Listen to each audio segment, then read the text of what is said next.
মির্জা ফখরুল ইসলাম আলমগীর সতর্ক করলেন, আমরা যেন হাসিনার পাতা ফাঁদে পা না দেই। অর্থাৎ ৫, ৬, ৭ তারিখ এবং এই ঘটনাবলী প্রসঙ্গে তিনি বলছেন যে হাসিনার পাতা ফাঁদে যেন আমরা পা না দেই।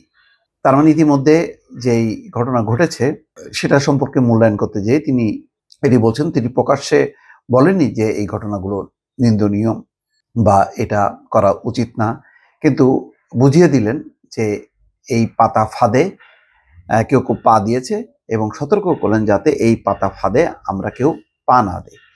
বিএনপির মহাসচিব মির্জা ফখরুল ইসলাম আলমগীর বলছেন, বাংলাদেশের ছাত্র জনতা ফ্যাসিস্ট হাসিনা সরকারের উৎখাতের মধ্য দিয়ে অভ্যুত্থানে সফলতা অর্জন করেছে, কিন্তু আজকে দুর্ভাগ্যজনকভাবে আমরা যেন হাসিনার পাতা ফাঁদে পা না দেই। তিনি বলেন, আজকে দেশের স্থিতিশীলতা বিনষ্ট হচ্ছে, অস্থিরতার সৃষ্টি হচ্ছে। এর জন্য সম্পূর্ণভাবে হাসিনার যে ফ্যাসিস্ট রেজিম ছিল সেই রেজিম দায়ী। আমাদের সাবধানতার সঙ্গে পা ফেলতে হবে, অর্থাৎ তার কারণেই সৃষ্টি হয়েছে এইসব পরিস্থিতি। কিন্তু এই পরিস্থিতিতে কি আমরা মোকাবেলা করব এইভাবে, যে এই ঘটনা ঘটেছে ৫ তারিখে ৬ তারিখে সেইভাবে করব? তাহলে তো সেই তার পাতা ফাঁদে আমরা পা দিলাম। এবং এখন তো শেখ হাসিনা ঘন ঘন সেই কাজগুলি করতে থাকবে, যাতে আমরা বারে বারে ওই ধরনের একটা স্থিতিশীলতা নষ্ট করি এবং অন্য একটা পক্ষ যাতে এর সুযোগ নেয়। সেই কারণে তিনি আজকে যুক্তরাষ্ট্র থেকে দেশে ফিরে বিমানবন্দরেই সাংবাদিকদের কাছে এই কথা বলছেন। তার সাথে ছিলেন আমির খসরু মাহমুদ চৌধুরী, আর জাইমা রহমান ছিলেন যুক্তরাষ্ট্রের সেই অনুষ্ঠানে। তিনি লন্ডনে ফিরে গেছেন। তিনি আমির খসরু মাহমুদ চৌধুরীকে সাথে নিয়ে ফিরেছেন বিকাল ৪টা ৫৮ মিনিটে।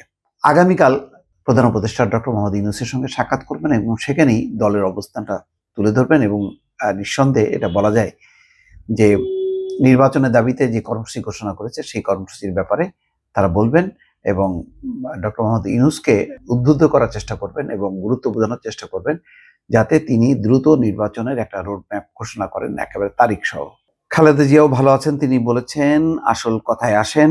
তিনি এরপরে বলছেন যে আসল কথায় আসেন না কেন, অর্থাৎ অন্যান্য পরিস্থিতির উপর প্রশ্ন না করে তিনি দেশের পরিস্থিতি নিয়ে কথা বলতে চান। সেই কারণে তিনি সাংবাদিকদেরকে বলছেন আসল কথায় আসেন না কেন। যাই হোক, তারপরে তিনি বলছেন সেই প্রশ্নের উত্তরে, বাংলাদেশের ছাত্র জনতা ফ্যাসিস্ট হাসিনা সরকারের উৎখাতের মধ্য দিয়ে অভ্যুত্থানে সফলতা অর্জন করেছে, কিন্তু আজকে দুর্ভাগ্যজনকভাবে আমরা যেন হাসিনার পাতা ফাঁদে পা না দিই। পরিষ্কার তো, বিএনপি আসলে যেই ঘটনা ঘটেছে ৫ তারিখে শেখ হাসিনার ভাষণকে কেন্দ্র করে, সেই ঘটনাকে তারা সমর্থন করছে না।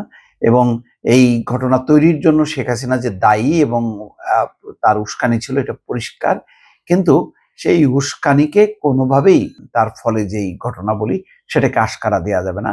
এর ফলে দেশের পরিস্থিতি খারাপ হবে, নির্বাচনের পরিবেশ ভণ্ডুল হবে, এতে একটা নিয়মতান্ত্রিক সরকার আসার যেই পথ সেই পথটা আরো দূরে সরে যাবে। সেই কারণেই মির্জা ফখরুল ইসলাম আলমগীর বলছেন যে পাতা ফাঁদে আমরা যেন পা না দেই। এই ব্যাপারে তিনি সতর্ক করছেন সকলকে। দর্শক ভালো থাকবেন, আল্লাহ হাফেজ।